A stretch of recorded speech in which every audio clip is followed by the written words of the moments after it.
And we thank Sheldon's Auto Parts Limited, the little giant in the business, for sponsoring our discussion feature that happens at this time every weekday morning on the Richie B. Morning Show, The Big Story. Prime Minister the Honorable Andrew Holness estimates the damage caused by Hurricane Melissa to Jamaica's infrastructure, agriculture, and economy at approximately between 6 and 7 billion US dollars, equivalent to 28 to 32% of last year's GDP.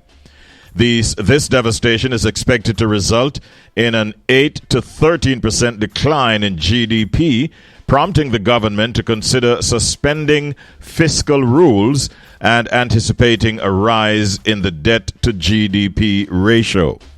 Having said that, we'd like to welcome our guests to join us in discussing this morning the $6 to $7 billion US dollars that the Prime Minister announced that's needed to rebuild Jamaica. And joining us is JLP Senator and a member of the JLP Communications Task Force, Senator Marlon Morgan. Good morning, Senator. Hi, good morning. I am current incarnation. I'm really speaking as Parliamentary Secretary in the Ministry of Information. Of course, it's Education, Skills, Youth and Information, but that's the hat I'm wearing. Yes. As you can appreciate, this is absolutely not a moment for any JLP or PNP considerations for that matter. Well said. Thank you for that, Senator. Now, we also would like to welcome Kevin O'Brien Chang in his capacity, I suspect, as a public commentator. Kevin, did I get that right? Good morning. Yeah, man. Hi, Richie. Hi, Marlon.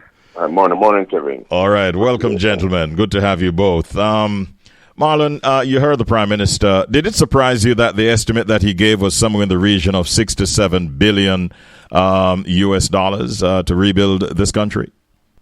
Didn't surprise me at all. I am one of those persons who, based on, attempts at providing relief, I was out in Westmoreland on Sunday. I was in St. Elizabeth by my family home on Saturday, where we lost the roof of our family home and had to do our own cleanup, and we brought supplies to assist with displaced households, as we did on Sunday again in Westmoreland, supplies to assist with displaced households. Now, when I eyeballed the degree of damage along that Lacovia to Black River corridor through middle quarters and, of course, Holland Bamboo, and then getting into eastern Westmoreland, when you pass Brompton in southwest St. Elizabeth, traveling along that corridor to White House, you pass Border, White House, Bluefields, and then making your way into Savannah Lamar.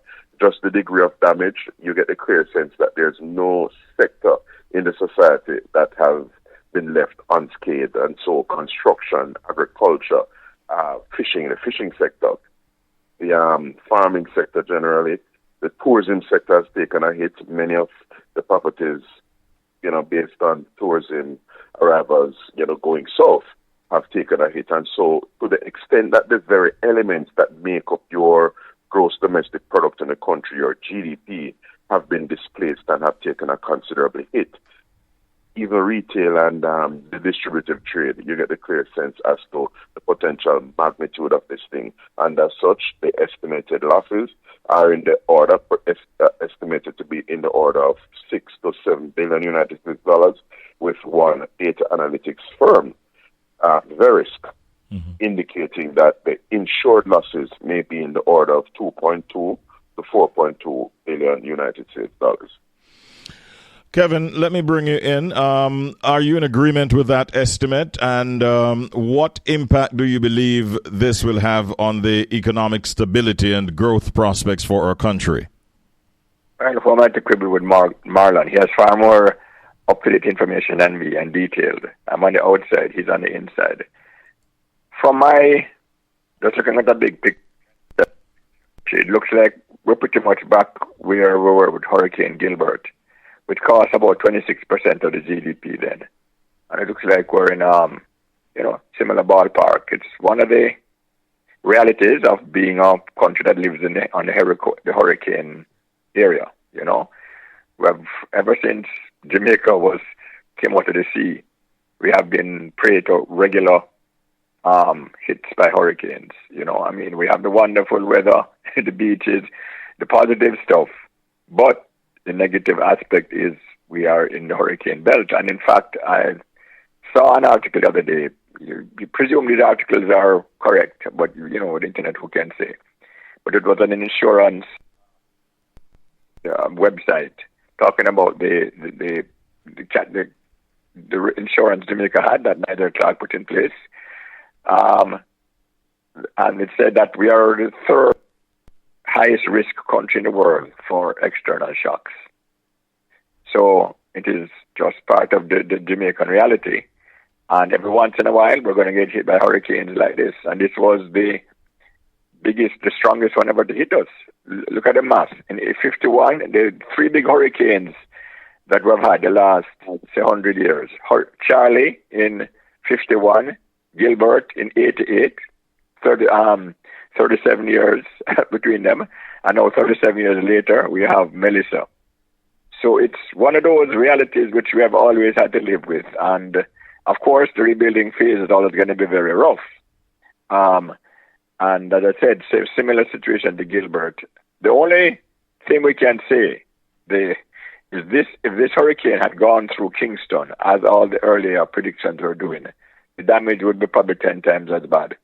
Kingston is a hub. We have to control the head office, so to speak. And while, of course, we have to feel sympathy for everybody that got hit, that, people died, and it's unfortunate. If it had gone through Kingston, we probably have 10 times the damage and probably hundreds or thousands of deaths in the heavily populated areas. Where it went through, or they're not heavily populated.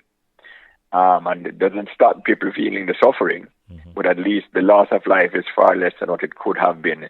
And the ability to recover is much stronger because Kingston, the hub, the head office is intact. So that you have to look at the silver lining in situations like this, Now, Hurricane Melissa hit us at Category 5 strength. Marlon, the Prime Minister made a number of announcements last evening in Parliament. What are some of the support systems that you can highlight, or you might want to highlight this morning, that are in place for individuals and even businesses that have been affected by the hurricane? Well, thanks for that. You would have heard Kevin indicating that a particular section of that on our eastern end is, for the most part, intact in terms of, particularly physical infrastructure, which is good because, as the Prime Minister indicated yesterday, he impressed upon stakeholders that to the extent that the western end of the island has suffered this considerable displacement, here's an opportunity for us now in terms of agricultural production in particular to ramp up engagement on the plains of St. Catherine in areas like St. Thomas and St. Mary and so on, because it is going to be important for us to compensate the fall-off that we're having in areas such as Westmoreland, parts of Manchester, and St. Elizabeth, which is our breadbasket parish, not to mention Yam Country on it. So in terms of some announcements, I am particularly heartened, Richie B., that a stimulus-type initiative has come to the fore to help the local in assisting with cleanup activities and so on, because they're going to be getting a stipend, as it were, for work aimed at restoring communities and thus cleaning up the place, getting rid of debris and so on. Because they have been displaced, as you can imagine. Whatever they would do on a typical day, like serve as a barmaid in a bar or serve as a chef or a cook at a cook shop, that those activities, the very cook shop has been blown down in White House, for example. So it's going to be good for those persons who are displaced to be able to come into some financial resources. And so I laud the stimulus. The good announcements that came out yesterday was the erection of a field hospital in Black River, because that space suffered considerable displacement, and there are 4 other field hospitals to come on stream. One to be situated at the Savannah Lamar General Public Hospital, the Noel Holmes Hospital in Lucy, the Falmouth Hospital, and of course Conroe Regional over there in Montego Bay. So there are 4 other field hospitals to come on, in addition to one that has already been rolled out at Black River. And I am delighted as well at the NHT-related initiatives the NHT will afford a 6-month moratorium on mortgage repayment to displaced NHT borrowers. There will be some housing grants to help people get back on their feet in relation to housing stock. And of course, the NHT also has come on stream with a $3.5 million home improvement facility to essentially put people in a position, NHT borrowers, to, spruce up their dwelling to the extent that it would have suffered damage from Hurricane Melissa. So those are some of the initiatives, and I'm sure that there are going to be other specific, announcements in relation to farmers and some other specific groups, including businesses like, the retail and distributive trade. Thank you, Marlon. Kevin, are you satisfied with the raft of measures that were announced? Was anything missing that you'd have liked to have seen? And I also want you to speak a little bit about the role of international aid and partnerships that will play in our rebuilding effort. Over to you, Kevin. Well, listen, this is unprecedented, We have never been hit by a Category 4, and this is a Category 5. Gilbert is a Category 3. Maybe in the past, before records were kept, obviously, hurricanes have been going on for 300 years, 400 years since we know ourselves in Jamaica. But it is the strongest that we have experienced in recorded time. And so the measures are, I am confident that the government we have in place is doing as well as can be done. Yes, people expect more, people are still stranded, they're hungry, they're this and that. But when you look at what can be done, what we want, obviously, is instant recovery. The world doesn't work that way. So in terms of what can be done, I am very confident that the government is doing as well as is possible. And luckily, one of the things is the difference between Gilbert and now, that time our debt to GDP was extremely high. So we were in debt, and then you get licked. This time at least it's down, 60%? And thank goodness that we did not squander the money. A lot of people are saying, the debt to GDP ratio has gone down. Let's spend the money, man. As one of the ministers said, party with the rent money. Well, thank God we didn't, because the rent is due now. At least you have something to fall back on. That 60% might well go back up to 70% or such. But we have fiscal space, as they say, and we have to be grateful for that. And the insurance that we had, we're going to get something back. It's marked. It's like, I think, $150 million US. And we're talking at $7 billion US. So it's a drop in the bucket, but it's something.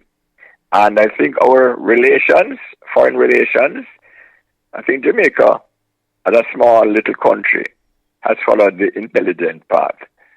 We can't really change the world, but we can make enemies. And I remember Jamaican proverb, coward man keeps sound bone. Well, we have stayed out of the quarrels between the big guys. And so we're on good terms with everybody. We're on good terms with the US. We're on good terms with the EU. We're on good terms with China.